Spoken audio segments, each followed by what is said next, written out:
That's all. Are you washing the blood of the Lamb? Are you sing? We sing. Are you washed with the blood of the Lamb? There is fountain flowing for the soul of sin. Are you washed with the wash of the Lamb? Are you washed in the blood, in the soul, with the blood of the Lamb? Are you garments white as snow? Are you washed in the blood of the Lamb? Number 3 again.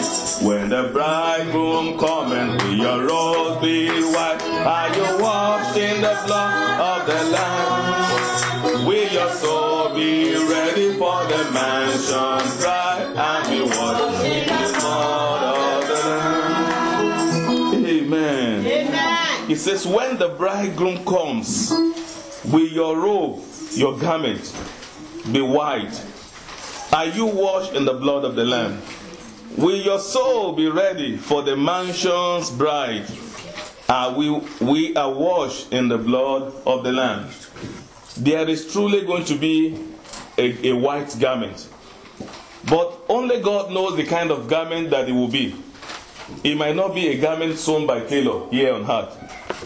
But definitely, I remember one of my revelations where I saw people that are justified in heaven. The people that are permitted to go into the gate. It's only those that are permitted, that are justified, without stain, without blemish, that the gate open for. It was very automatic in that dream. As soon as you narrate how you spent your life, if you were washed with the blood of Jesus, and when you finish your story, you say, and afterwards I was washed with the blood of Jesus. And if you say anything, you don't say anything anymore, the gate will open in that dream. And the gate open and you step in.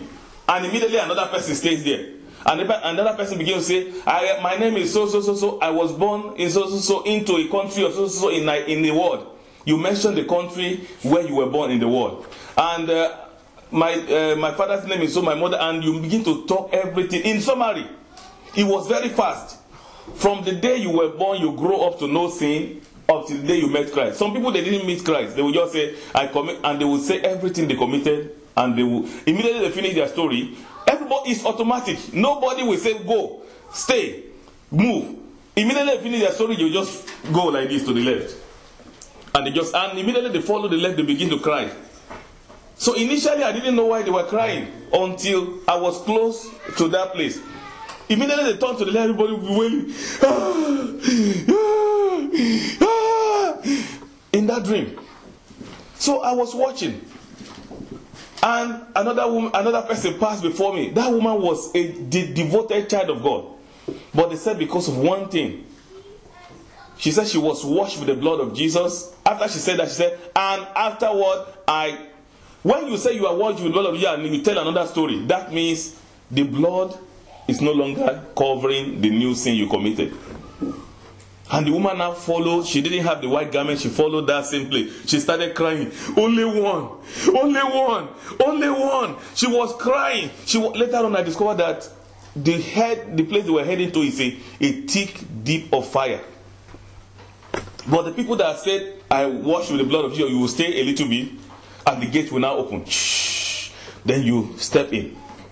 So after you step in, and when it became my turn, when I step in, I did the same thing. I told the story of my life, where I was born. Then I said I was washed with the blood of Jesus. Before I got there, I was shaking. Because nobody will know his fate. The gate opened. I stepped in. Then I saw what the joy that was on the other side of it. Everybody was. Because the white garment will come upon you immediately. If there is no other thing.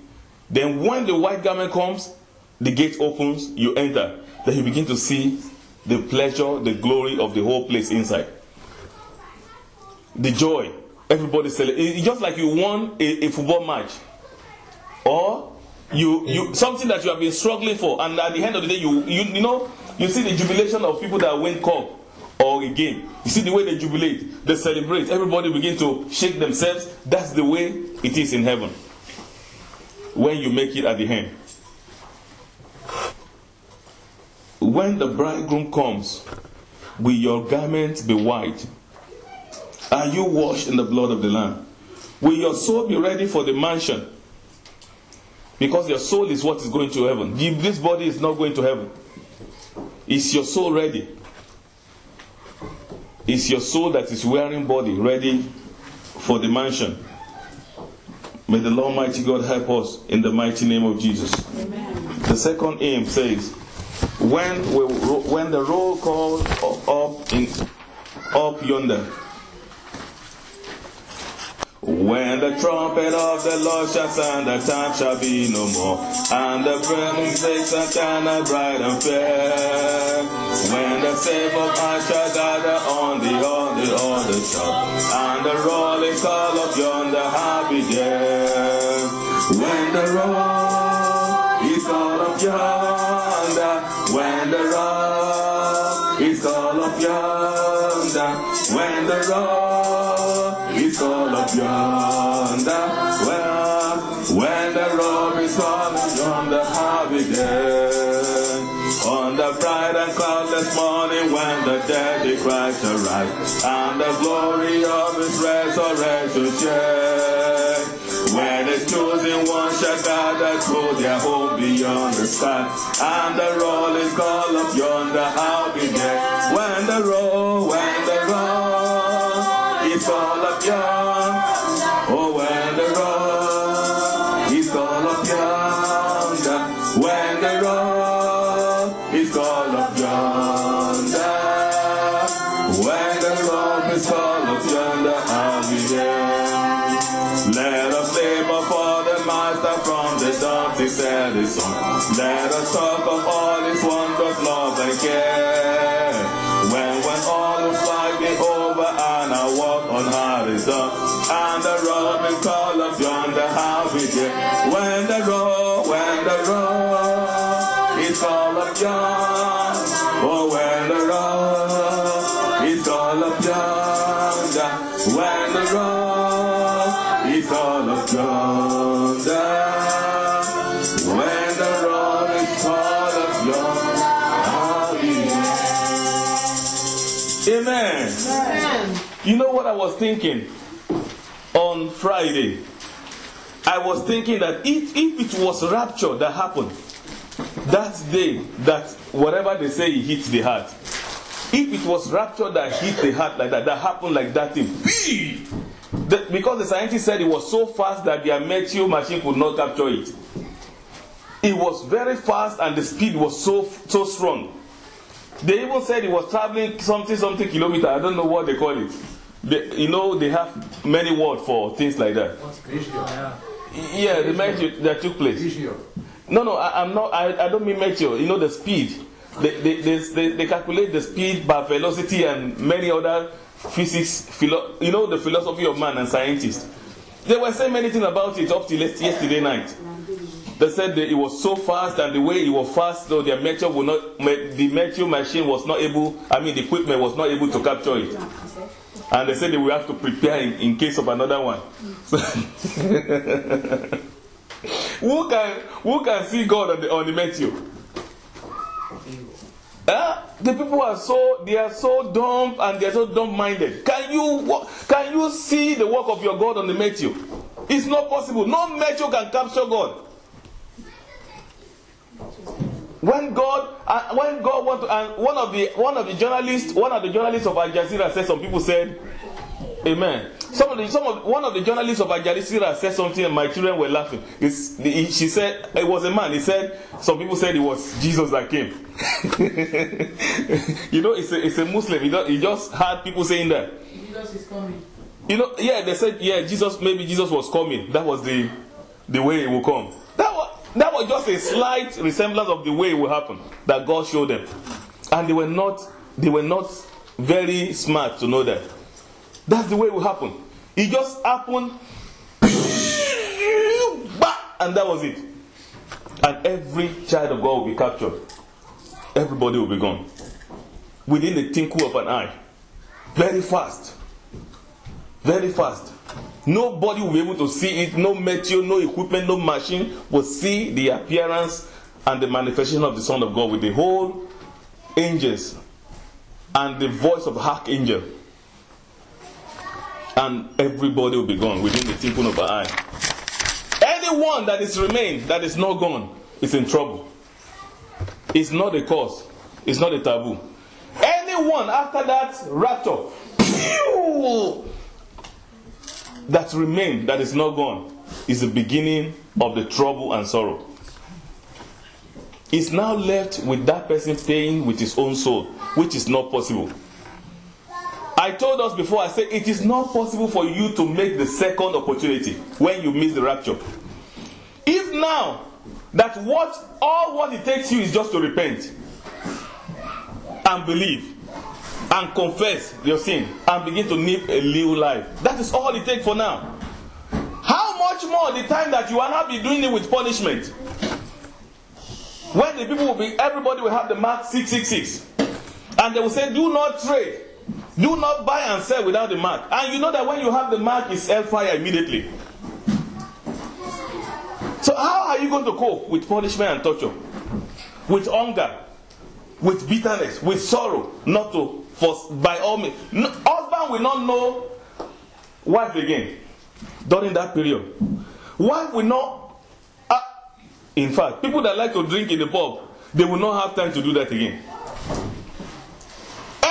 Any Christian that still maneuver, that is still struggling with sin, I'm telling you, you will be holy by force. Nobody will preach to anybody. Bible will be seized. They will wipe away Bible from everywhere. Nobody will be able to read Bible publicly again. Now we have church. You will not have church again that time. People will be hiding in caves and hidden places to preach, because they dare not see. Devil, the Bible says, the devil himself will be the governor, will be the administrator of the whole world. Imagine a world that devil come down to settle to manage himself, because he knows that everybody that is remaining now, they belong to him. Because the Bible says sinners are of the devil. So because he knows everybody belongs to him, he will begin to manage them himself. So therefore, in a nation or a world where devil is managing, tell me how church can be there. Church can never be there again. And every pastor, there will still be some pastor around that time. Some members will still be around. Some member will be beating their pastor. You don't preach this to me. You never told me this. They will not be slapping pastor, hitting. Pastor will say, is it not what you like I preach to you? And everybody will not be having trouble, commotion.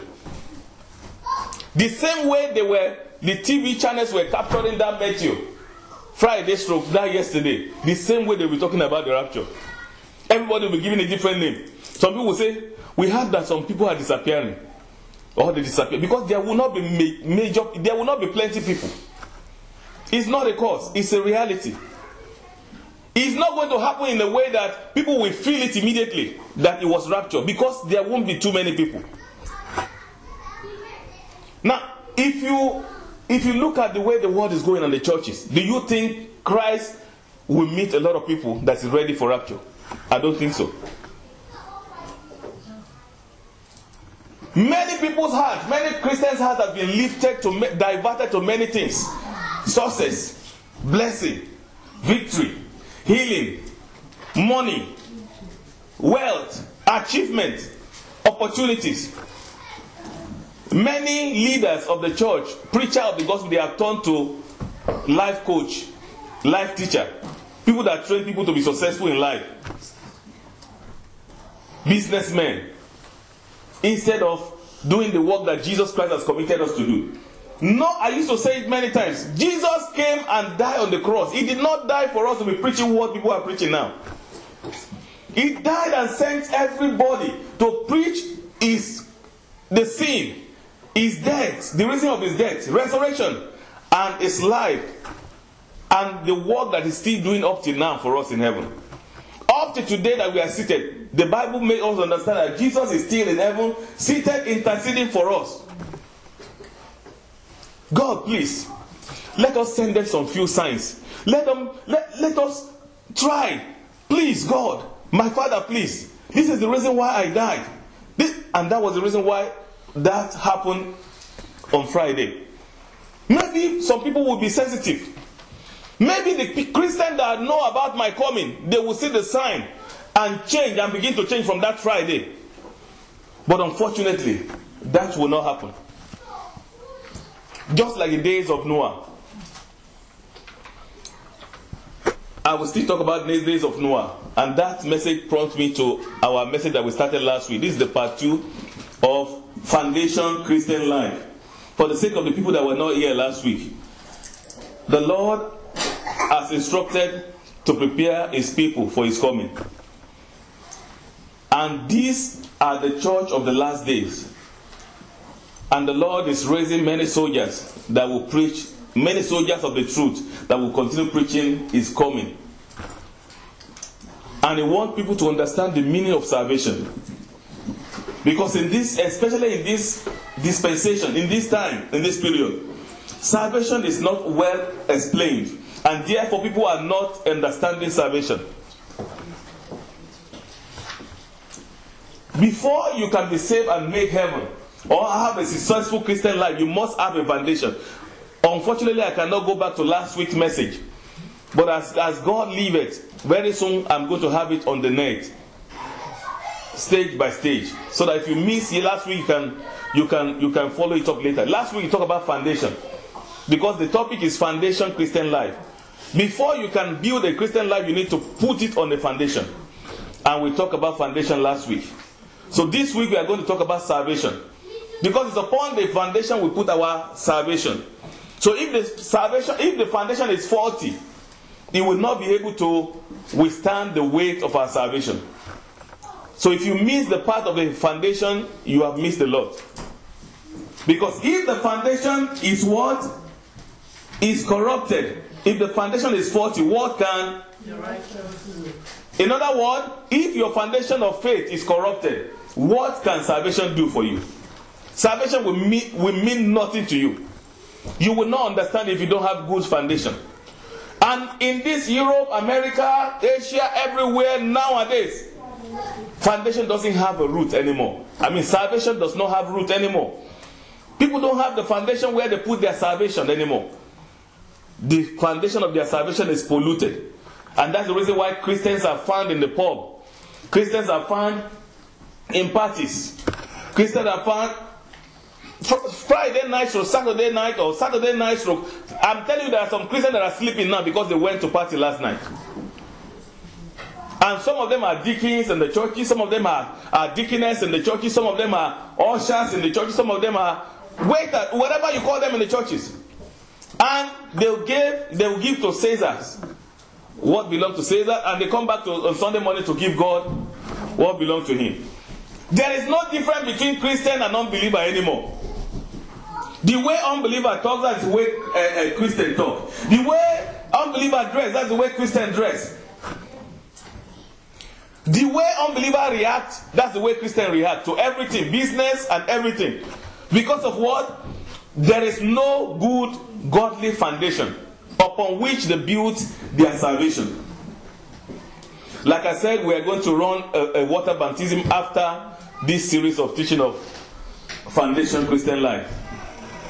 So it's going to take a few weeks. Yes, last week we started, this week, next week. And by the time we finish, I'm telling you, if you attend every Sunday, if you are here, I have a reason for putting it on Sunday. It would have been a midweek service program. But I don't want to have a church where people are not ready for the coming of the Lord Jesus. That is why I say it has to be on Sunday, when I see every faces together. Everybody must know about, at least, I will not see anyone that will not rapture in this church. But if by any means anybody does not go, I will not be held responsible. It will be recorded that I told you, I thought about it, and everybody heard it. Because I will not be responsible. Many pastors will not go to heaven because of members, they refuse to tell the truth. And for knowing the truth and not doing it is a sin. Do you see that in the book of James? It says a sin, definition of sin according to the James is that for anyone that knoweth the right thing that failed to do it. So anyone that knows the gospel of Christ that failed to preach it as a pastor or leader is a sin. No matter how holy that person can be. For that reason only, the person might not go to heaven too. So I will be justified that everyone that came to me or in the ministry, I spoke to them about heaven and everything they need to do to make it. Salvation. Salvation is what everybody calls Christianity nowadays. If you go everywhere, everybody is a Christian. Christian by birth, Christian by race, Christian by whatever they call it. Everybody is a Christian. Everybody is born again. We don't even know the distinction between born again and not anymore. If you go to churches now for a special program, at the end of your preaching, say, if you want to give your life to Christ, everybody will not raise up their hand. Because they are, as far as they are concerned, they have done that. And they are saved. But the salvation is not manifesting. You are not saved until you are changed. That is the meaning of salvation. No salvation has taken place until a man is fully repented from their sin. Otherwise, you are not saved. Anyone that is saved has to be repented. Last week we told you the reason why we need to be saved. I started from Adam and Eve. And we link it to Jesus. And I will still say a few things about it so that I can refresh our memory. We might not be able to read all the Bible passages, but I will explain whatever that is there to us. Amen. Amen. When the world was created, even after the fall of Adam and Eve, everybody were living very long. If you read the Bible very well from Genesis, if you read Genesis chapter 5, 18 to 32, you will see some of the people that lived, and you see the years they lived. And the Bible recorded that Methuselah outlived everybody at the age of 969 years. I have Bible students here. Why is everybody looking at me? Amen. So Methuselah outlived everybody. Even in school, those days, when they call you Methuselah, you know that those people that don't want to graduate, you know, all those old, bad people that, you know, they just repeat one class every time. So they used to call them nickname Methuselah. They don't want to go. So because they are older than everybody, you know. Like for instance, in secondary school, you see some people, they have beard like this. And in the midst of small, we had few of them that time. Amen. Amen. So everybody lived very long in those days. But according to the manifestation of different kind of new sins, the age began to reduce. The age began to reduce up to Abraham. So the more sin we have, the shorter the lifespan of man. The more sin, the shorter. The more sin, the shorter. The more sin, the shorter. Amen. So in this generation now, we have seen more sin than every generation that ever existed. That is the reason why the lifespan is getting shorter every time in this generation now. When you see somebody that lived up to 70 years now before he died, everybody will be smiling. They will kill cow. They will celebrate 70. And in those days, 70 is just begin to get married. Am I lying? People that read Bible. 70, that's the age. Full age. Strength to marry. That's the day that people now celebrate that. Oh, we are together, really. You know, they just take him as Baba already at 70. He's already old. He's supposed to go. And that's the day of just starting life. Why? Because God cannot continuously behold iniquity. Any sin that man commits, it makes God angry in heaven, in rage, in his throne there. Believe me, he sees everybody, no matter where you commit your own. Under the chair, in the table, wherever, in the bush, secretly. When you do like this, say nobody see me. He sees everything. And the more grief he had in his heart. And this is the way people were living. The Lord wished that he would be able to change people, humanity, and keep them to live forever. Imagine somebody lived 969 years. God had intention to keep us forever, but he cannot behold sin forever. So what can he do? What he can do is to create a separation between the good and the bad. And he will not do that unless he justifies himself by sending people to tell the people how they can be good, how they can be nice. He sent everybody, every prophet to people along the way. You go and tell them first. Another one comes. Tell them how to be good. Tell them how they can please me. Tell them what my commandment has. Tell them what I like, what I don't like. So that I'll be able to keep them. So that I'll be able to separate them. And later on discover in Genesis chapter 6. Chapter 5, he found favor in Noah. 6, he sent Noah. Tell the people, I don't like the way they live. I want to separate the good from the bad. You are go and build an ark. And this what I will do. Anyone that obey should go into the ark. Anyone that disobey, they will perish with the flood. And Noah built an ark for several years. He was going around preaching and telling people.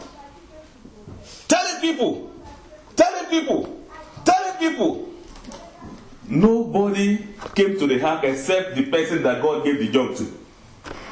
Only the man that had the calling went into the ark with his wife and children and family. Everybody came late when the flood came. With man, our sin is believing. Even Christians in the church, they doubt the coming of the Lord Jesus. I'm telling you the truth. Some Christians in their heart, they say with the mouth that Jesus is coming, but they doubt it with their mind. Is it true? Can it be true? But they will find out that it's true when the saints are taken away. Because they will hear it on the CNN. They will hear it on Sky. They will hear it on Al Jazeera. Because most of these people will be around. And they will not be saying, yeah, I know. Maybe there's another unbeliever there. Say, what is it? He say, I know what happened. Yeah, I know what happened. It's already too late. They are gone. They are gone. Within the tinkle of an eye. That's what the Bible says. What? Like magnet. Like magnet, everybody will be taken. The body transformed. And we are gone and disappear. That is the separation of the good from the bad. God cannot punish everybody unless he gives a way to be justified. He wants everybody to be justified. That is why salvation is needed. Deuteronomy chapter 30 from verse 15 to 31. He told us how to make a choice. And the choice is to live good and to obey the Lord God your Savior. Like I said, we won't be able to read most of the... I don't want to take our time because there are plenty, a few Bible passages. Amen. So he told us how to make choice. And the choice is to obey him. Obey the messenger that the Lord sent and repent from all your sins. And turn a new life. That is what salvation is. Salvation is not confess with your mouth only. Believe in your heart only. And you continue to live in sin. That is not salvation. That is what the people of this generation do. They obey, they believe in their heart. They confess with their mouth. And they continue to live in their sin.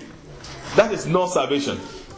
That is just ordinary identification. I want to be identified with Christ. And you are not ready to live his life. Amen.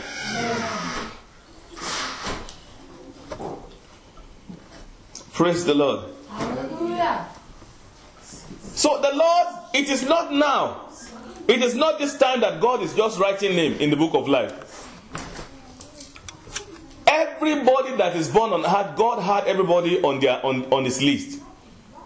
Exodus chapter 32 verse 33 told us that, and Revelation 3 verse 5 told us that. God had everybody on his book.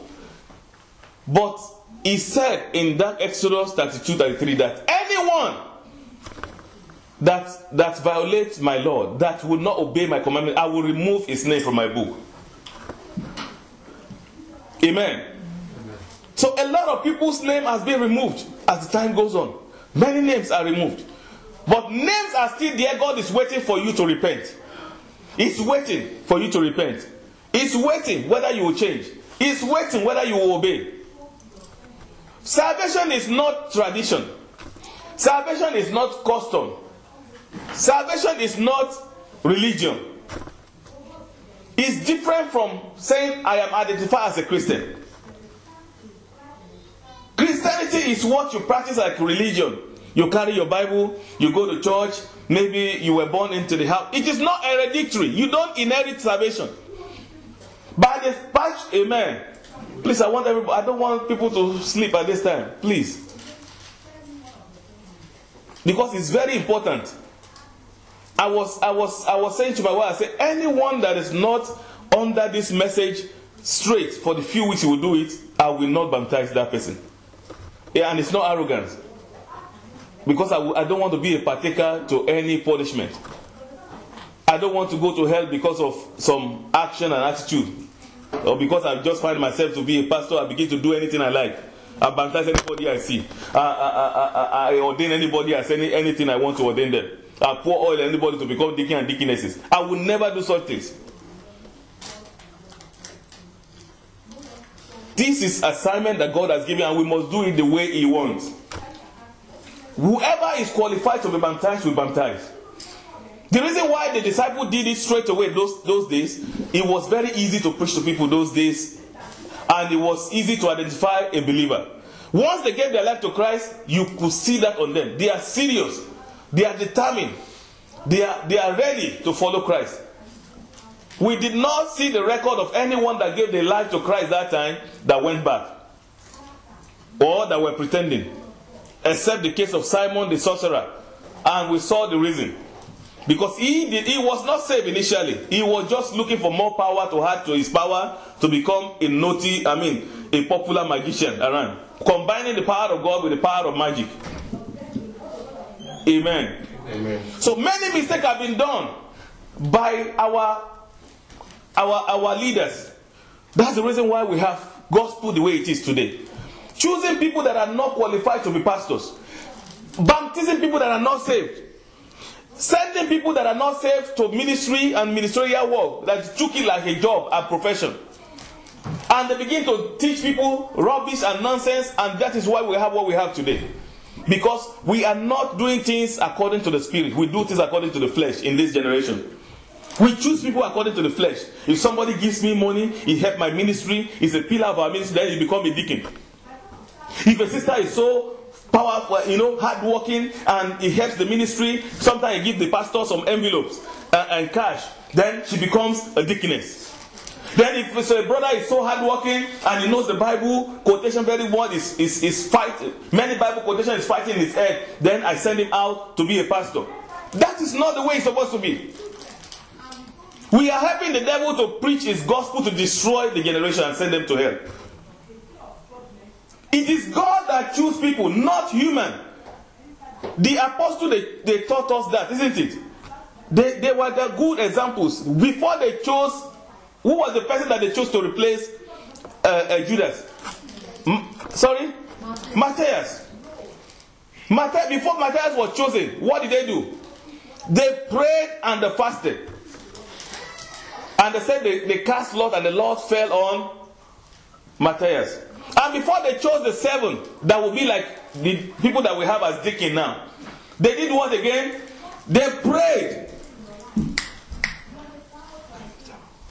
They prayed, and the Lord chose 7 for them, among whom was Stephen. And the Stephen became the first martyr among the disciples. So they were asking God to choose for them, not the way we choose nowadays regarding sight and money and cash and everything. Everything that the Lord has given into our hand, He is the one that had the final say. So, but every mistake that has happened in the body of Christ starts from the mistake of salvation. If there is no good foundation upon which we lay our salvation, it becomes trouble.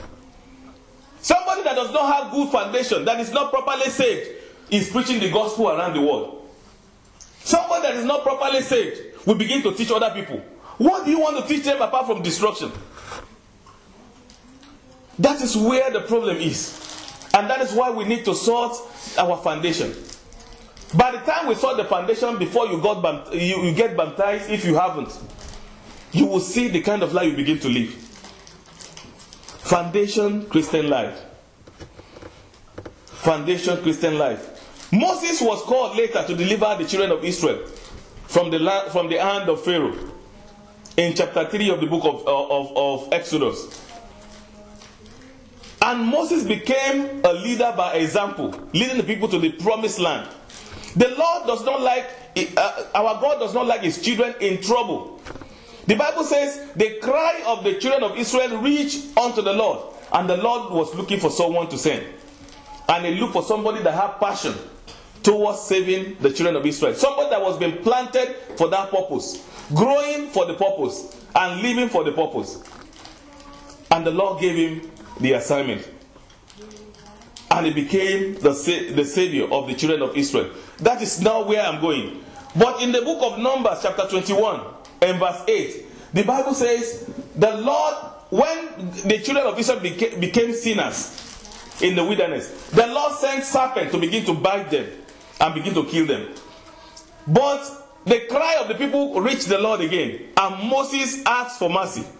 And the Lord told Moses, make a bronze image of a serpent, hang it upon the pole, and tell the people, anyone that look unto it will be saved. And anyone that choose not to look unto it, they will die with the poison. Why did God do that? That is part of the reason of salvation. The Lord wants your salvation to be your choice. It will not be anybody's choice. You don't force anybody to be saved. You only preach to them. And they make their choice. And by the time they go to wherever they are going, whether heaven or hell, their choice will lead them there. To their eternity. So Moses did not know what God was trying to do that time.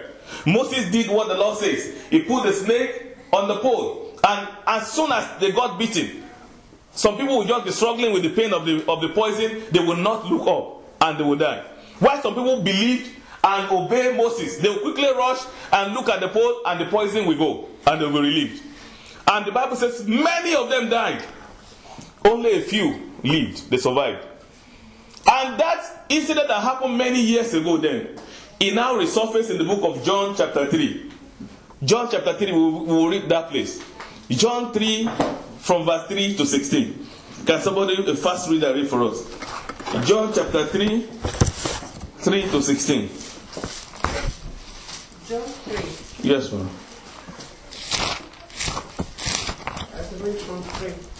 John chapter 3, 3 to 16.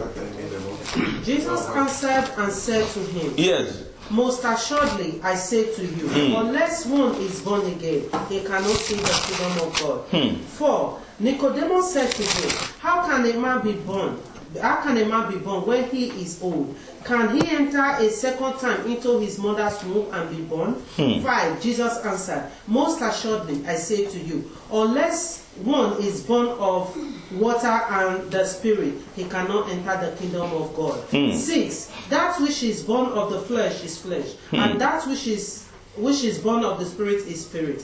7. Do not marvel that I said to you, you must be born again. 8. The wind blow where it wishes, and you hear the sound of it, but cannot tell where it comes from and where it goes. So is everyone who is born of the Spirit. 9. Nicodemus answered and said to him, How can these things be? 10. Jesus answered and said to him, Are you the teacher of Israel Are you the teacher of Israel and do not know these things? 11. You see, Nicodemus was a teacher of the world. And Nicodemus did not even know how to be born again. Nicodemus was part of the people, the custodian of the book of Moses. He did not even know how to be born again. That is why I said salvation is not traditional. It is not hereditary. You don't inherit salvation through parents. It is not traditional. It's not a custom. He said, this is the way we used to do. This is the way we do things. From the day I was born, I've been very good. It is a personal relationship. It is a personal conviction of a spirit that you recognize. We will soon get to the conclusion of it very soon. Like I said, I just want every 1 hour on this every Sunday until the day of baptism. Amen. Amen. Even if it's cold, we have to do it in the cold. Amen. The heavens will know that you do it in a special time. Amen. Amen. Amen. Praise the Lord. Yes, ma'am. 11. Most assuredly I say to you, Yes. we speak what we know and testify what we have seen, and you do not receive our witness. 12. If I have told you earthly things and you do not believe, how will you believe if I tell you heavenly things? 13. No one has ascended to heaven, but he who came down from heaven, that is the Son of Man who is in heaven. Now wait now. You see, this person that Nicodemus was teaching, that Jesus was teaching, was a preacher of the word. Now tell me what Nicodemus has been feeding the people with since. Will you imagine what Nicodemus has been teaching the people around when he didn't know all these things? That is the problem we have. Many people got saved where they did not understand the meaning of salvation. Many people built their salvation on the faulty ground, on the ground of unbelief, on the ground of confusion, on the ground of corruption. And they don't understand it. Some people build their foundation on the ground of giving and receiving in the prosperity preaching. Some people build their foundation of salvation on healing, on the healing preaching. Some people build their foundation of salvation on deliverance, in deliverance ministry. And all they know about is just deliverance prayer, healing prayer, and when it's time for healing, we go there, and the Lord will heal. Some people build their own on, I was told that God can provide for me. That is their own foundation of salvation. They see God as only provider for their bread. And those people that got their salvation in deliverance camp, they see God as their deliverer. When I have demon, he has to cut it out. Every time I have to do deliverance. Every time I have to do deliverance. Until Jesus comes and they will not go. That is their own foundation of salvation. Some people will say, it's my healer. So everything about them is just healing. Or you just chose to be healer in the ministry. And some people will come, they will say, our own is prosperity. Everything, our Lord is God, Jehovah Jireh. He is a provider. He provides. He make you rich. He expand you. He establish you. He give you power, empowerment to possess the world. And they don't want to hear about heaven. So these are the people the things that everybody choose differently. Not knowing that the only one gospel provide all these things. Amen. Amen. Only one gospel. The Bible says, how the Lord anointed Jesus Christ of Nazareth. With what? With Holy Ghost and power. Who go about doing what? Doing good. Doing good. And casting what? The book of Acts chapter 10 verse 38. Healing everyone that was sick and casting out demons. Is it not under one preaching? Why do we take anything that belongs to us? Why do we say my own is deliverance? Why do we say my own is healing? Why do we say my own is prosperity? When we have only one Christ and only one gospel and only one ministry all over the world. The gospel of Christ Jesus is to preach to all the world, those that are lost. And he said, I came, the Son of Man has come to seek them that are lost and to do what? To save them. That is why he came. So in the course of winning souls, in the course of preaching, in the course of bringing them back to heaven, you will find a healing situation and you heal. In the course of doing that, you find a deliverance situation, you deliver. In the course of doing that, you find somebody that is in need and you minister whatever need they need and they get delivered from financial trouble. That is one gospel, not many gospel. Believing and the building of salvation on the faulty foundation. That is the reason why we have all those diversion and breakages. People have built salvation on faulty ground, faulty foundation, and therefore we have divided kingdom, divided gospel, divided ministry. That's supposed to be one gospel. We are not supposed to have plenty churches all over the world. We're supposed to have only one ministry and plenty pastors. But we have divided ministry because we have people that have divided agendas and for selfish interest. People that want to create offices, that want to create jobs, that want to create avenue to make it and to be successful. They divided the gospel into different. People will sit down and say, if I bring my home in this direction, if I let my home be healing, and I now seek anointing for healing, then I will be able to pull people to my side. That is not supposed to be. Faulty foundation of salvation. Amen. Can we finish that now? 14. Yes. And as Moses lifted up the serpent. You see that? Numbers 21 now verse 8. Came back here. As Moses lifted up what? Serpent. Serpent in the wilderness. Yes. Even so. Must the Son of Man be lifted up. The Son of Man. Who is the Son of Man? Jesus. King of Kings. Jesus Christ will be lifted up. Yes. 15. That whosoever believe in him. Anyone that believe in him. But have eternal life. Yes. 16. For God so loved the. Can everybody read 16 together? 1, 2, go. For God so loved the world. He gave his only begotten Son. That whoever believes in him should not perish, but have everlasting life. Amen. You see that? He says, the same way Noah in the book of Genesis was telling people to come into the ark. The same way that Moses lifted up serpents in the wilderness, that some people look and some people choose to look and live, while some people choose not to look and die. The same way the Son of Man, Jesus Christ, was going to be lifted up. And after that, anyone that look and believe will be saved and go to everlasting life. Look and live, my sisters, look unto Jesus, look unto him and live. It is given unto you, life is given unto you, hallelujah. Only that you finish the song for me. Look and live, my sister, live. Look to Jesus and live. Life is given unto you, hallelujah. It is only that you look and live. You see, that is what salvation is all about. It's about the loving Father. That is the mistake of some people. About a loving Father that saw the children that are going toward destruction.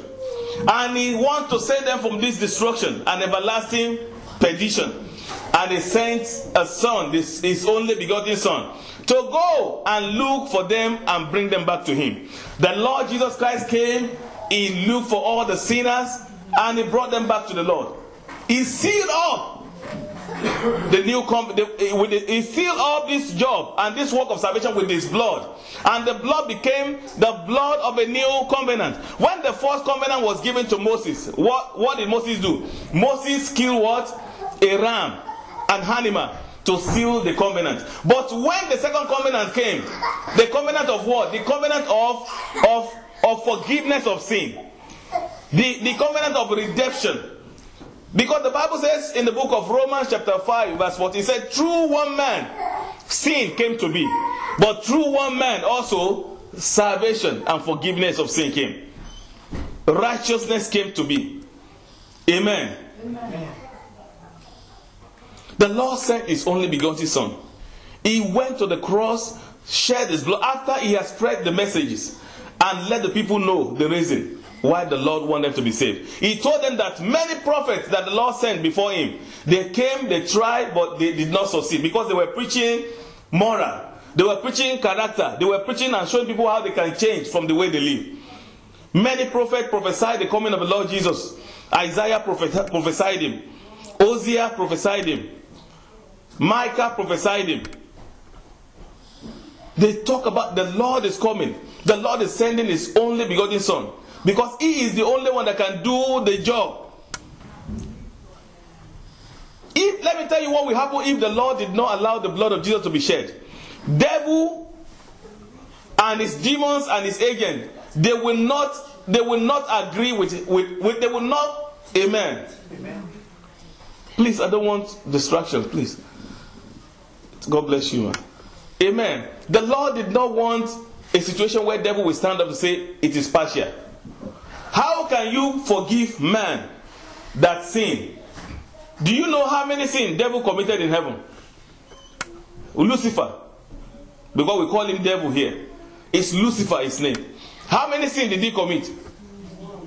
How many sins? Only one. How many have you committed? As far as you can remember. Uncountable. And now they will now say, because of that, go to heaven. He will say, no, that's not possible. How many did I commit? How many did this one commit? This is partiality, God. And what did God have to do? The Lord has to create opportunity of choice to send the Lord Jesus Christ into the world and use his blood, the precious, the most expensive blood in heaven and earth, to shed. Not only, God did not need Jesus to die. He just needed him to come and preach the gospel. Probably disappear like Elijah. And the chariot will just come. They just take him after he finished the job. But because of you, so that it can be written before the devil and his agent that the blood has paid for every of their mistakes. The precious blood has paid. He was chastised for their iniquity. He was punished for their transgression. The chastisement of his peace is placed, of their peace is placed upon him. Because of his stripe, they have been made whole. That was the reason why he had to shed his blood. Whenever the devil wants to accuse you, when you say, I have been cleansed with the blood, he cannot hear that. The blood of, he doesn't want to hear that. Any Christian that knows that secret, they prevail over the devil, Lucifer. We don't have power naturally to withstand him. But because of the blood of the Lamb of God, Jesus Christ that was shed for us, and we are now repented through the blood, our sins became written off. And we obtained mercy. Devil will never do that. Because he cannot. He has been judged already and condemned already. But we obtained second chance that was not given. So he is angry. How could God give these people second chance when I didn't have the second chance? Therefore, I will destroy their lives. I'm telling you the assignment of Lucifer. I will frustrate his work. I will make sure they join me here in my head. They will all come, including their pastor, including their bishop, including everybody that is making God happy. I will chase them. As from today, anyone that God loves, I will pursue him. Anyone that he wants to use, I want to use him too. Anywhere I want to send them, I want to follow them too. That is why you see, it's not a mistake. You see men of God falling. It's not by mistake. You see men of God preaching what they are not supposed to be preaching. Because the devil is much interested in them as much as God. And most of these people, they don't even know. Some of them don't even have information regarding that. And some people even know, they don't believe it, that devil can be interested in them. That is why I used to pray one prayer every time. Since the beginning of when God was calling me. I believe the Holy Spirit gave me that prayer point. I would say every power. You know the time God gave me that prayer point? That was when I was going through 21 days prayer. Waiting on the Lord for this calling. On how we are going to start. Where we are going to start. And what area. And how we are going to make it to be. And I saw these women. They came to me, 7 of them. Women. They don't look like human beings to me. They look like witches. And they say, it was a masquerade that first came. In that dream, I beat the masquerade. I opened everything that he put on his head. He became human being. He ran away. She ran away. She was a woman in under that clothes. Amen. Amen. Praise the Lord. Hallelujah. And she went and she called the other people, and they became women. They lined up. They came to me, and their boss, an elderly woman, he said, where is the man that opened your mask? He said, this one. She pointed at me. And then I said, okay, we will not fight him, but we will just walk with him. And what were they telling me? They said, if you can dance to our beat, you know what I mean by that? In this work you want to start, if you can cooperate with us, you preach our own sermon, you preach our own message, we will give you power beyond your measure. You will do miracle. Everybody in the world will know you. You will be known, and you'll be great, and you'll be powerful. I look at them like this. Who told you that you have power to give anybody? So we started serious spiritual warfare. So from that dream, when I woke up, I believe the Holy Spirit gave me that prayer point.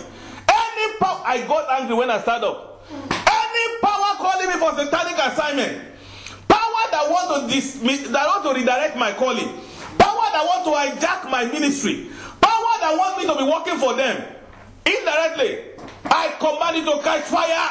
I started praying that prayer for several days. But a lot of messengers of God, they are afraid on that junction. As soon as they wake, you will think it's a dream. You will agree with it. You will say to in the physical, they will not send somebody to you. They will not come to say, you remember that dream? You say, which dream? The one that some people say yes, that's the reason why I came.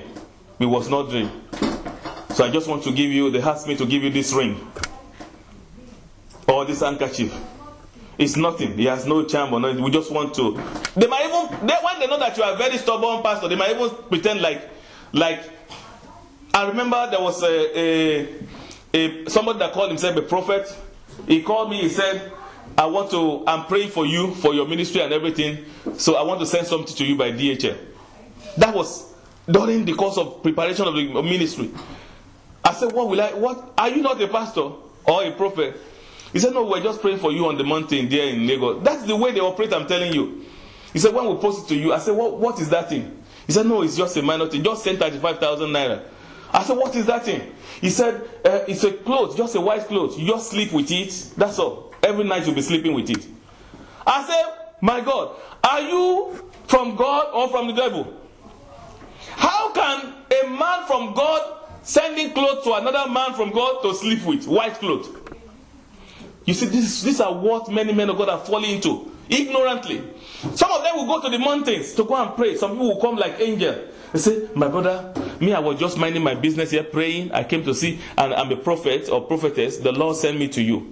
He just spoke to me that this water I should give you. You are here because of your ministry that is not growing. So take this water. Just put in the water, bath with it. Pray, read Psalm. They will now give you some Bible passages so that it will look like God. Read Psalm, so, and bath with it. So by the time you are bathing, you will see God will be using you and your ministry will be growing. They have been initiated. Some of them don't even know they are initiated. So they think it's God that sent the prophet to them on their mountain. They think it's God that sent another prophet to them. God will never send prophet to give you water to bath. He's the one that called you. He will never send another person to give you ring to wear. He's the one that called you. He will never send another person to give you clothes to begin to sleep with. Never. God doesn't do things like that. Those who know their God will be strong and do exploits. What foundation does your salvation have? As I want to begin to go to the summary. What salvation foundation does your salvation have? On what base is your salvation? When everybody asks you, are you saved? You say, I'm saved. What is your relationship with God? How did you save? Did you get saved? Where did you get saved? What message? Or did you get saved because you went to a church where deliverance program was being run? And the man of God said, if you want to be partaker of this deliverance program today, we want to be delivered, come out and receive the Lord. And that's the way you got saved. Or you went to another program for healing. You have disease in your body. And they said, if you want to get healed, come out and receive Christ, you get healed. Or your own is you have many problems. And some people say, if you want me to anoint you with anointing of prosperity, you need to get saved. That is the way you get saved. That is the wrong salvation. Salvation needs to have a solid foundation. And the foundation is recognize that the Lord came to seek those who are lost. Recognize that the Lord have intention of separating the good from the bad. You must realize that the Lord has prepared a place for the good ones. And He has prepared hellfire for the bad ones to join the devil and his agents. Recognize that you do not want to go to hellfire by the time you finish here on earth. You must realize that the blood of Jesus Christ, the most expensive blood, was shed on the cross for your sake. You must realize that it takes some certain things to get saved. Truly. And one of those things is to believe in your heart that He came to die for you. He came to die for all sinners, among who you are found. And He shed His blood for you at Calvary. You must recognize that it requires you to believe strongly in your heart that Jesus Christ lived. He came. He died. He resurrected. And He ascended into heaven. And as now He's still sitting at the right hand of God, interceding for you. Believe me, Jesus Christ is real. After I was praying to start this ministry, then another thing I asked, I said, God, I know that you have been showing up yourself. All this my calling has just been dream and dream and dream and dream. I've been asking for confirmation for many years. I don't want to, believe me, God, please forgive me for saying it last time. I said I will not say it again. Preaching is not something I like to do. I didn't want it. I wanted to be a successful businessman to give to the work of God. But God wanted this with also strong warning before I started. I ran away from this from when I was a teenager up to this 2010. I was running. I didn't want to get serious. Any church I go, every pastor will be, it was just, that thing was following me everywhere. I'll be running away. They will say, do this. I said, no, I don't want to do this. We saw that we have some talent and gift and hands of God. I said, no, please. I will be running away. And when that thing was so strong, I want to run away from that church again. I knew it all along. But what happened? I said, God, Jesus, finally, after I saw many signs, many things, I want to see you. I want to see you. If you truly live, you are the one that is asking me to go and do this, to go and preach. I cannot preach what I don't know. I know it all this while, but I have to be sure that you are alive. If you are truly alive, leave Jesus and you die. I started that prayer. I was praying, Lord, if you are truly alive. I said I would do 21 days. I was praying. On the 18th day, first day, second, 10, up to 18th night. On the 18th night, I was praying that prayer until I fell asleep. You know, in the kind of prayer you pray with fasting. I was praying it and I was so tired. And all of a sudden, the fireplace of my house, that was the place I was bending. So the fireplace was like a little bit distant from me, and I was standing. And it was like a real. It didn't look like a dream to me. You know, like somebody tried to wake you, and you now lift your eye, and you now see the person sitting by the fireplace. And now look. The same old man I used to see in the dream, everywhere speaking. I said, old man, what is this? First of all, he told me about my brother, because my brother became pastor far before me. Then, after that, he said, I want to show you something, come with me. Then we went out of my house. It was like really in my sitting room there. We went out from my sitting room, and he showed me some things and spoke. And when he was about to leave, then he said, take this fan. It was like a local fan. You know, something you can blow. And there was a fire there. And something was on the fire. Then he said, blow it gently, one at a time. Then I blow, I will lift. I blow, I will lift. And if you have been in a village, you don't even need to be in a village. You know this gas, when gas wants to finish, you'll be making some noise. You know, in the village when you're doing that firewood cooking, you see they used to make some noise like a wind is blowing. So that fire started doing like that. And suddenly, the wind came out of the fire and became a wide wind. And it rolled the old man. The old man began to roll. And by the time he stopped, it just transformed into a huge, muscular, golden-looking, and beautiful human being. Wearing sandal. I cannot even tell you the color, the golden color of the sandal and everything. I said, I had to lift up my face and I said, who is this? Who are you? Then he started smiling. His smile was so sweet and gentle, and he did his hand like this. And I looked into the palm of the hand, and I saw the sign on the both hands. I said, Jesus! He said, yes. You wanted to see me. I said, Jesus! Jesus! Jesus! I started shouting in that dream. I mean, where I was praying, I just lie down on my face there. And Jesus! Jesus! In that revelation. I wanted to grip, because before he went, then he did like this. Then I embraced him. He hugged me very deep and he said, it is given. When he said it's given, then they released me again. They moved back. And all of a sudden, I was still jubilating. I was still very happy. All of a sudden, there was a horse that just came from nowhere. White, pure. I cannot tell you the color of that white. It was so deep. It just came, and it was lifted. Lifted just like that. What lifted him, I didn't know. It was just lifted on the horse. And he started waving. And the horse started going. I was still running after the horse. Jesus, wait! Jesus, wait! Jesus! He kept smiling and waving. This smile was so sweet. Believe me, if you had experience and you saw Jesus like that, few days after then I was still shaking. My wife would bear witness if she was out. I came here after then to break the fasting on the 21 day. I was here. I was still shaking. When I talk to anybody, I will be crying. Imagine an adult crying, talking to people. I did not, for something I saw 3 days ago, I was not out of the shock yet. When I witnessed the people see the way I saw Jesus, the tears were still becoming my face. It was so strange. The experience was strange.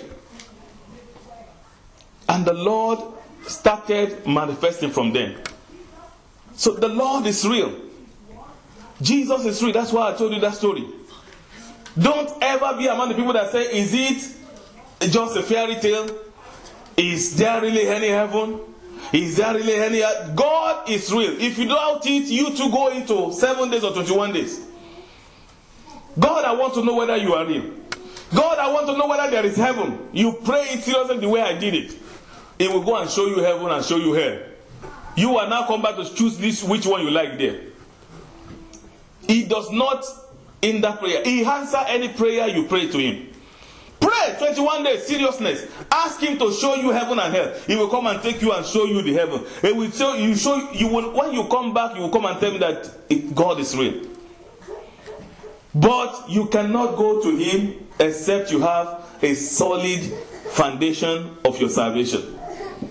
If there is no solid foundation of my salvation, I will not be here today preaching this. I will probably be among the people that preach prosperity too. At least I had a ministry where I was trained and I was for many years. I will just follow that pattern. Because that's the way it is. But there must be a foundation. And the foundation must be who? Jesus. If your foundation is not Jesus, if your foundation is miracle, if your foundation is deliverance, if your foundation is healing, if your foundation is prosperity or blessing, it's a terrible mistake. Your foundation must be Jesus and him alone. Everyone living must give their life to Christ.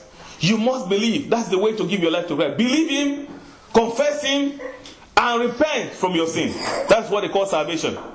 Repentance, if there is no repentance, there is no salvation. Repentance means the lie I used to tell, I'm no longer telling lies. Repentance means the boyfriend and girlfriend, there was a young man I preached to. And after I preached to him, he said he knelt down, he was somewhere here. He knelt down, he came inside here for a certain thing. So from there I started preaching. So he knelt down, I prayed, I led him to Christ. And then I said, excuse me sir, I want to ask a question. I have a German girlfriend. So what do I do about that? Because he believed that is part of, because I told him, I cannot preach to somebody without telling you how to be saved. You don't just confess to be saved. You must repent to be saved. Repentance means abandoning and forsaking all your sinful ways and choose to, because you have been crucified with Christ. You are no longer the same. You are no longer the one that is living. It is Christ that will begin to invite into your heart to live. And therefore you must repent. Your old self has been nailed to the cross. You must wake up to the newness of life. 1 Peter chapter 1 verse 23. Can somebody read it quickly? 1 Peter 1:23. I guess I'm right. 1 Peter chapter 1 verse 23. Quick reader. 1 Peter 1:23. Okay, 1 Peter 1:23. Yes, mm-hmm. Haven't been born again. Haven't been born again. Not of corruptible seed. Not of corruptible seed. But incorruptible. But incorruptible. Through the word of God. Through the word of God. Which live and abide forever. Which live and abide forever. You're born again. Your salvation is without corruptible seed. your salvation is without corruptible seed. Because the seed you must begin to produce out of salvation must be incorruptible. Pure. A seed of repentance. A new life. Ephesians 5:20. Somebody is there? Ephesians 2:20. Sorry.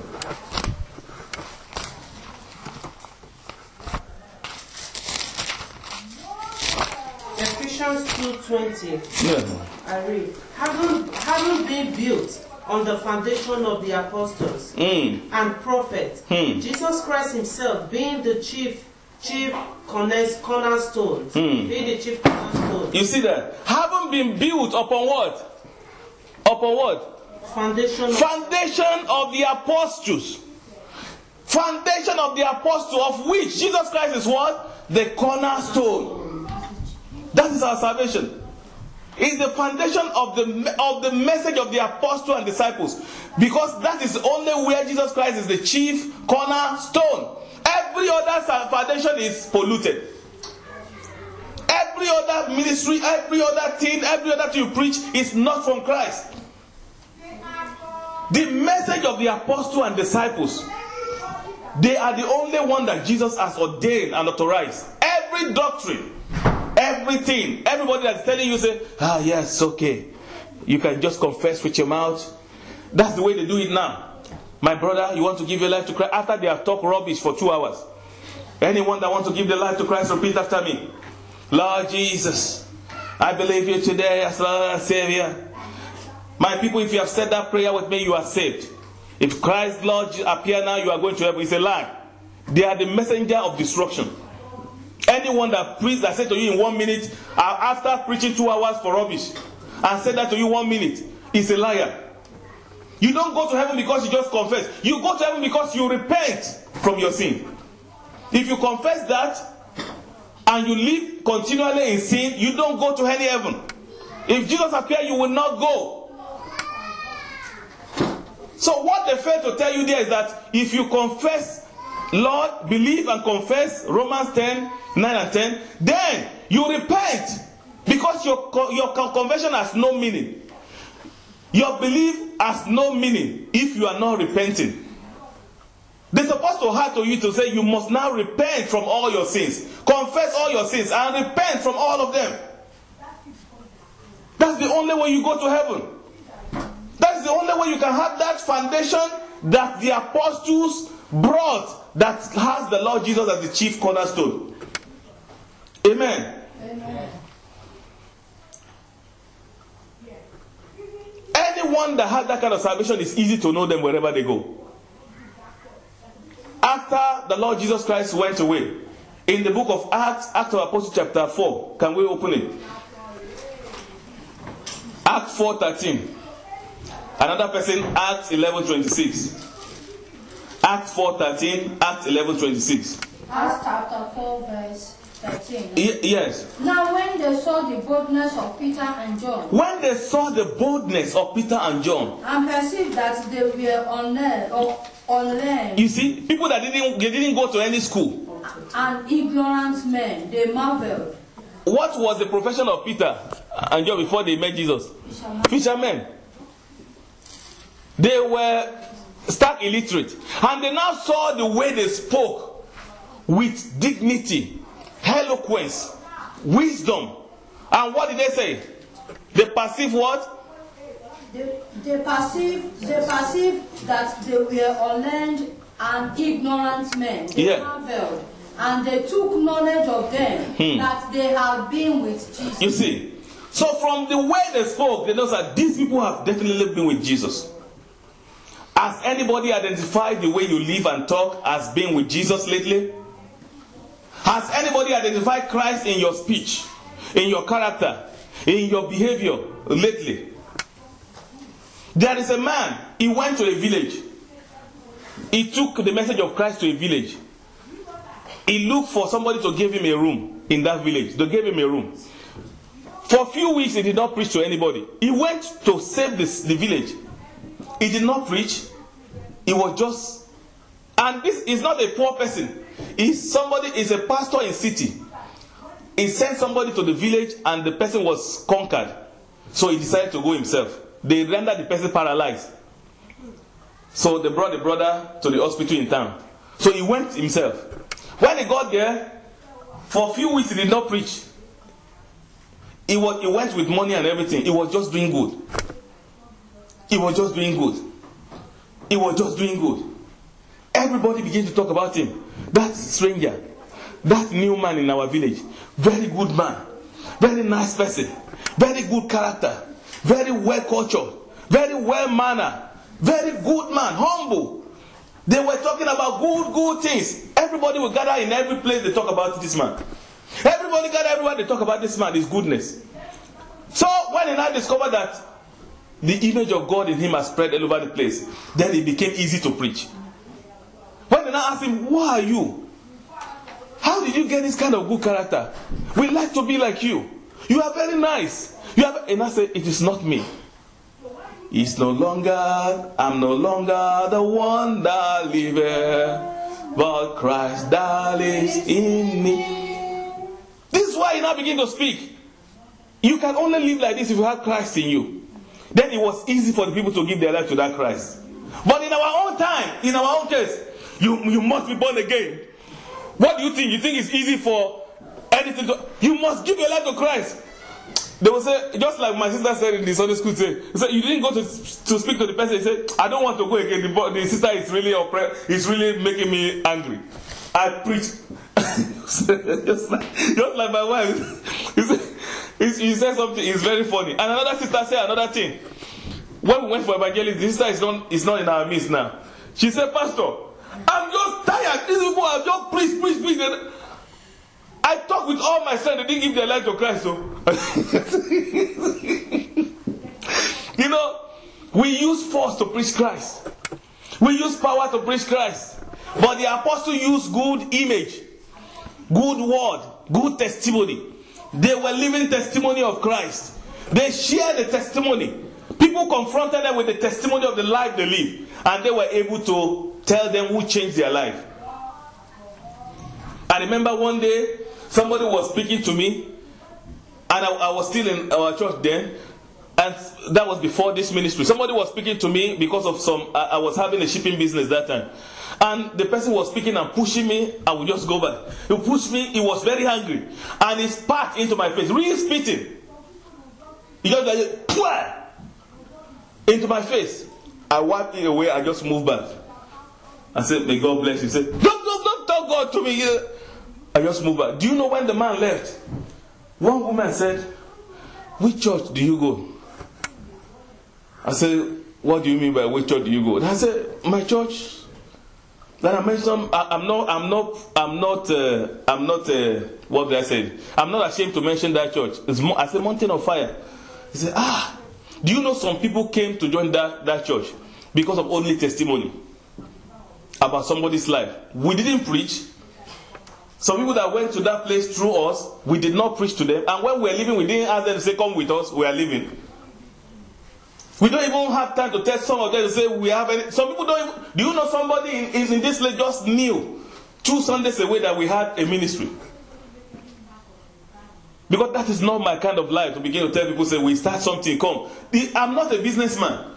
I am sent to preach to everybody, not to have a business. Because business already, God knows that I was already a businessman before He called me. So I will not do the ministry as business. I'm sent to preach to everybody, in all churches, in all places, to repent and get themselves ready for the rapture. Testimony is more. Some people that even know you before, just like some people know me before, the way they knew Paul, Brother Saul. They say, some people will say, God is powerful. The same person that I tell you about this story that spat to my face and called me many names, including called me a fraud and everything.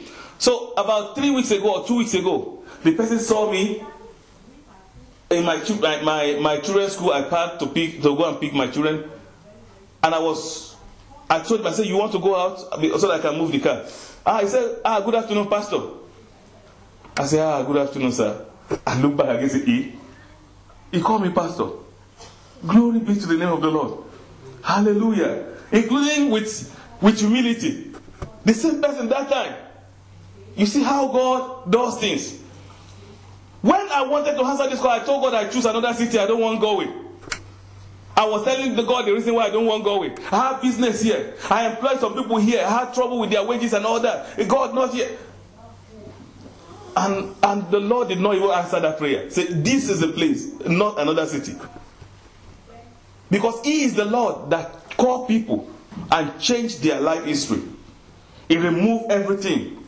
He removed everything. And He built your life on a plain foundation. And He will increase you. He promotes you. That is, you will know that He is the Lord. Amen.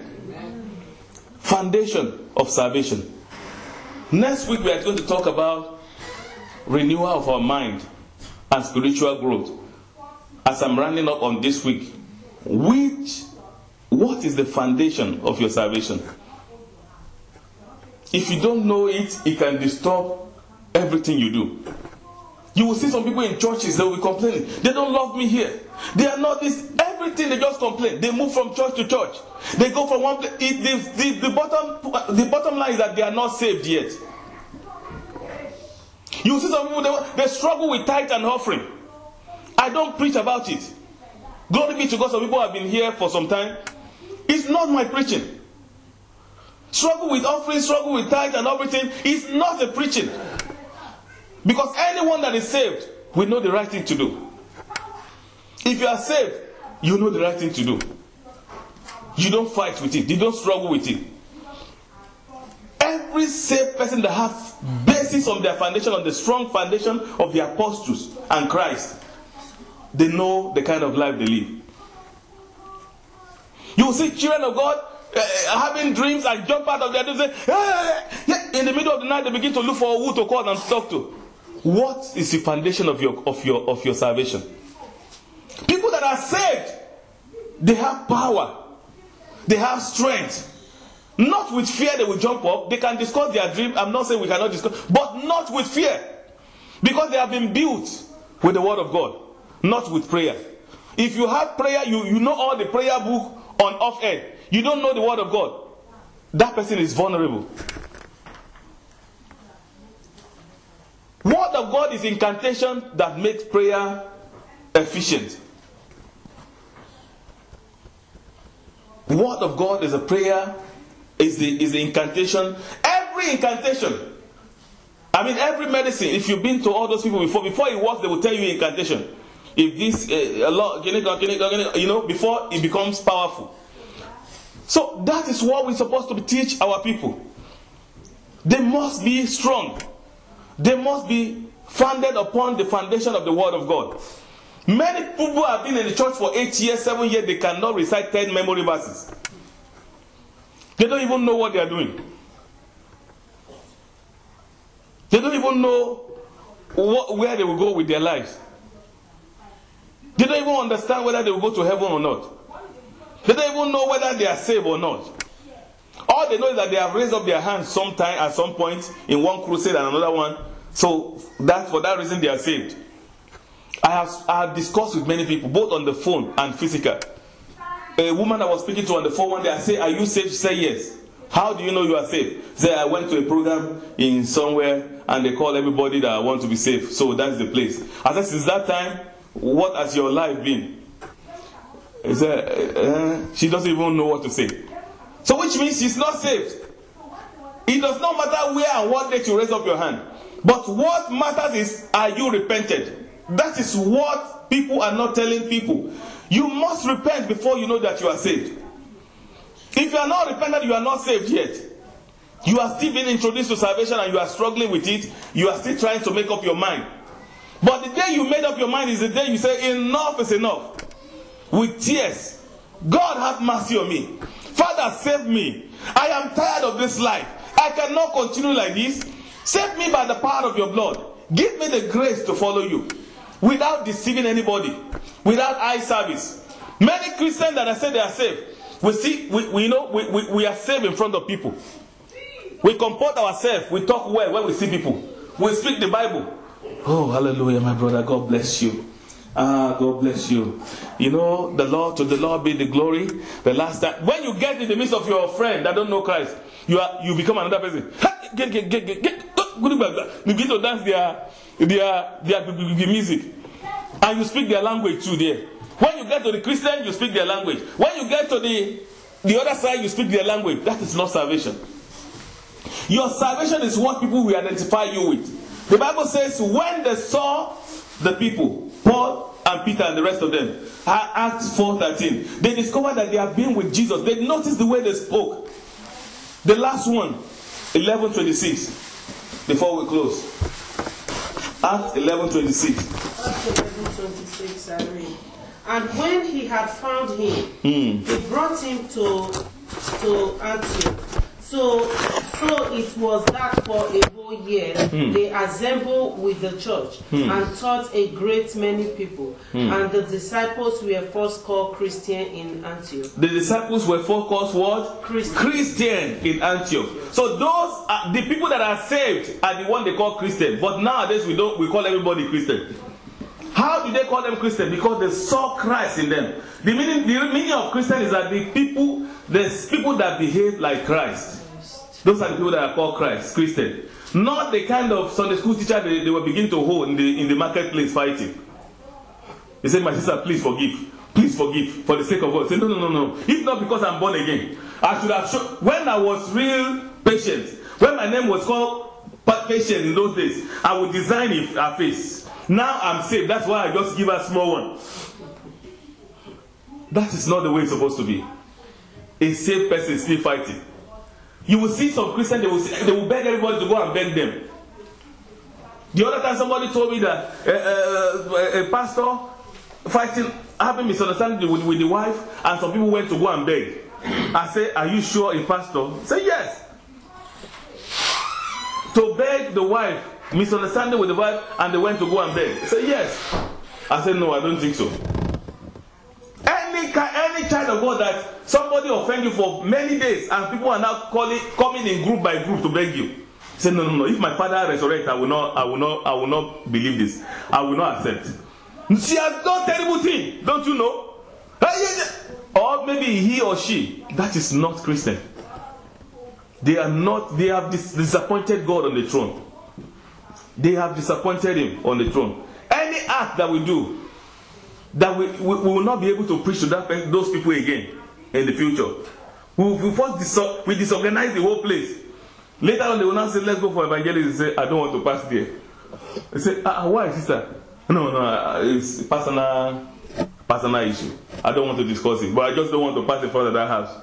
But later on, I said that personal issue is that, I did something terrible to that lady the other day. So our testimony is our preaching. There is no salvation without good character. We will come back to that next week when we are talking about spiritual growth and holiness. There is no salvation without good character. Because the good character is actually what we preach. Because people already know the Bible. Everybody you open Bible to now, they know Bible already. Probably some of them will even know it more than you.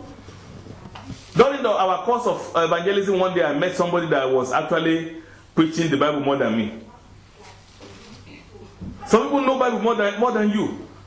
So they want to see what that Christ is doing in your life. That is what you use to witness to them. Amen.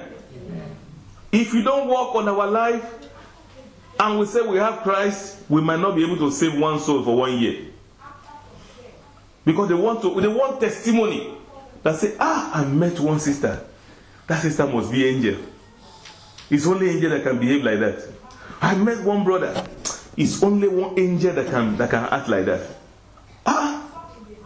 They did everything. She was just looking. Salvation on good foundation. Salvation on good foundation. Foundation, building on foundation means how you were trained when you got saved. How you got to meet Christ. What gospel was preached to you. If it was a wrong gospel, then you have another one preached to you today. Another one has been presented to you today. You don't get saved because you need deliverance. Only. Because you can obtain your deliverance and walk out of the church. Or you'll be having trouble with other topics. You don't get saved because you want to marry husband or wife. Because you might marry your husband and wife, you have trouble to live a Christian life. You don't get saved because you need healing. Because God might heal you and you have trouble to do every other part of it. You don't get saved because you need money. Because you can receive blessing. Unbeliever can get blessing by giving. But you get saved because you don't want to perish with the sinner. God is trying to separate the righteous from the sinner. And Jesus died because of our sin. And what can we do to make God happy, to appreciate the precious blood that was shed for us? Is by giving our soul. A soul for a soul. A life for a life. God, I give my life to you. I know I've been saved in many crooked ways before. But today I found the true salvation. Father, touch me, accept me, and help me to grow. I want to see you at the end of my days here on earth. I want you to take me when you rapture, when you come for the saints. I want to be among the people you are coming back for. And I am ready to build on my foundation of salvation today. Start the building by living to please you. Rise up on your feet. I have decided to follow Jesus. I have decided to follow Jesus. I have decided to follow Jesus. No turning back, no turning back. Amen. Amen. Let's rise on our feet, if we can, if you are okay. A pastor was giving testimony on TV one day, and he said in a place that he got born again. That it was when he was on university campus, when he was a student. And the place, he said they will start service 9 in the morning. And with other activities, they will not go home until 6 in the evening. And some people loved it and they were there. So he said that helped him now that he became a pastor, because that pastor was disciplined and preaching the real and true gospel of Christ. And everybody there must live holy. If you don't want to live that life, you cannot be there. He said the place was not big, but God was talking to it was a woman. He said God was talking to this woman just like that. You just come to do some ordinary small prayer, she will see a lot of things about you. Anyone that does the will of God, you don't need to struggle there. You don't need to go to mountain and say, God, speak to me. God, I want to be your friend. I want you to talk to me. I want to hear your voice. I want to see your face. I want to see your picture. You don't need all that. What you need is to do the will of God. When you do the will of God, He chooses to speak to anyone He wants to speak to. He will always be around you. He will always speak to you. He will always teach you. That is the only secret to see God, is to live according to His word and also show other people how to do it. Once you do that, oh, you have done a great thing before God. When you live the life and you're also telling the people how they can live it, you have won a place in His heart. And your enemy has become His enemy. Your friend has become His friend. Even if you don't help them out to fight anybody, you have not said anything, they have headache and they have trouble already. Because you have made yourself His friend. That's all we need. Very simple to be saved and to make ourselves loved by God. You will tell God today, oh Lord my Father, I want you to challenge the foundation of my salvation with your blood today. Begin to pray in the name of Jesus. Father, Father, challenge the foundation of my salvation with your blood today. The foundation of my salvation with your blood today. Challenge it with your blood, Father. My salvation, Lord. The foundation of my salvation. Challenge it with your blood today. In the name of Jesus. In Jesus' name we pray. Amen. You will pray this other prayer. Oh Lord, my Father. Oh Lord, my Father. Now, before we say that, I want to pray for people that, you know, your relationship with God has not been too good. You know it yourself without anybody telling you. You live as if you are not connected with the socket of heaven. You don't even identify your salvation. Am I or am I not? Or you want to say, if Christ comes today, am I truly going to go with Christ? As I talk now, you know yourself. Am I ready? If as I am talking now, the heaven opens and Jesus comes, can I go with him? With the way I have lived my life, in my heart, in my thought, in my action and my character, am I going to go or not? If your conscience is telling you no, without shame, salvation, you don't ashamed of salvation. The Bible says anyone that is ashamed on him, here on earth, he will disown him in his kingdom, in presence of his Father. So I don't use to, in my own way, some people will say close your eyes, but me, I don't say that. Because somebody wants to give his life to Christ, close your eyes. If you don't want to give your life in front of people, then go home. Go and sort it yourself. In my own case, I would say raise up your hand in front of everybody. Because you must be proud that you are saved. You must be proud that you want to reconnect back to your God. And anyone that will now go and talk about you, that is their own business. That's their own business. I like to confess my sin openly. Anyone that wants to say, see, he called himself pastor, that's their business. I have said it.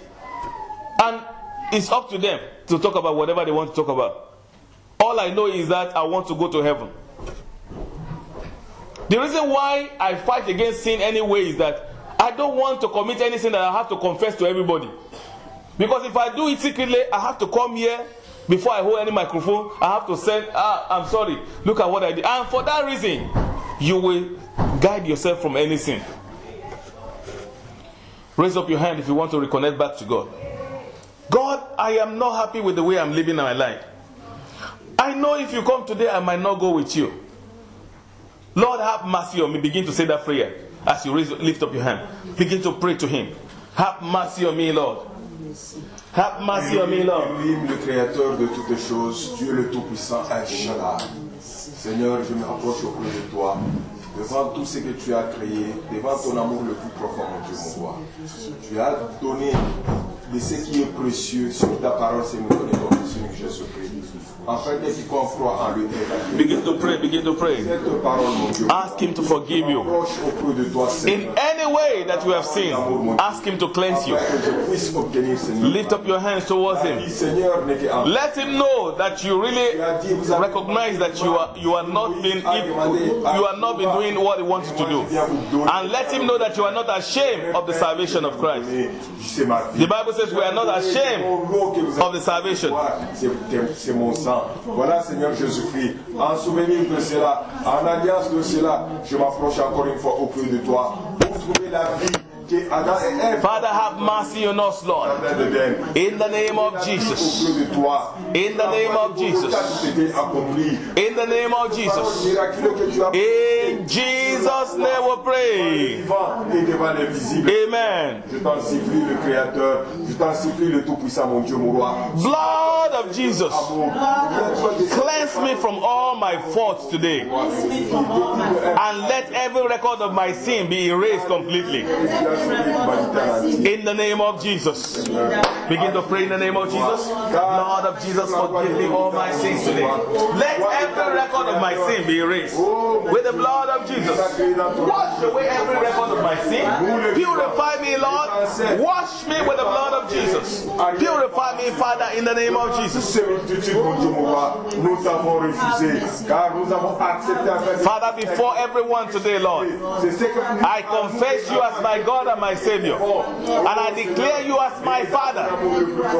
In the name of Jesus. Wash away every sin that I committed with your blood, Father. In the name of Jesus. In Jesus' name we pray. And finally you say, Lord Jesus, I repent from all my sins today. Help me to obey you and to do your will the rest of my life. Begin to pray in the name of Jesus. Father, I confess in the name of Jesus. I repent from all my sins today. Help me, Lord, to live according to your word, to live according to your purpose. In the name of Jesus. Help me, Lord. Give me the grace to please you. Give me the grace to please you, Father. I repent from all my sins today. I repent from my sins today. In Jesus' mighty name we pray. Amen. Thank you, Jesus. Now we have confessed that we are repented from all our sins.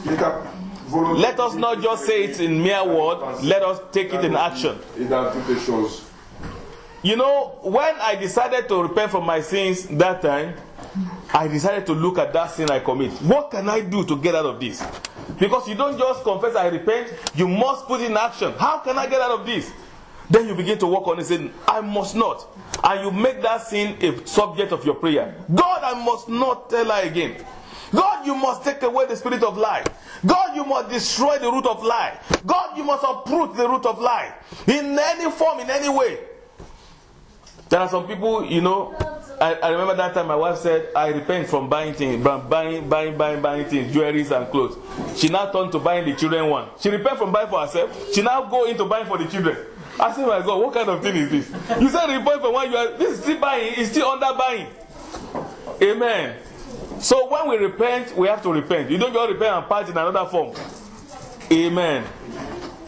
Praise the Lord. Please, I beg you, the only thing you can enjoy the grace of God in this place is to realize, is to be totally repented and to live holy and righteous according to the Bible, not according to ourselves. And we begin to see the blessing of God and His promises. I give us 1 minute to ask God what you want Him to do. Now that the Lord has forgiven you, spirit, soul, and body, before you ask everything, you tell God also, those people that are just repented, tell God, forgive my spirit, soul, and body. And cleanse my spirit, soul, and body with your blood. And you begin to say whatever you want to ask Him. Begin to pray in the name of Jesus.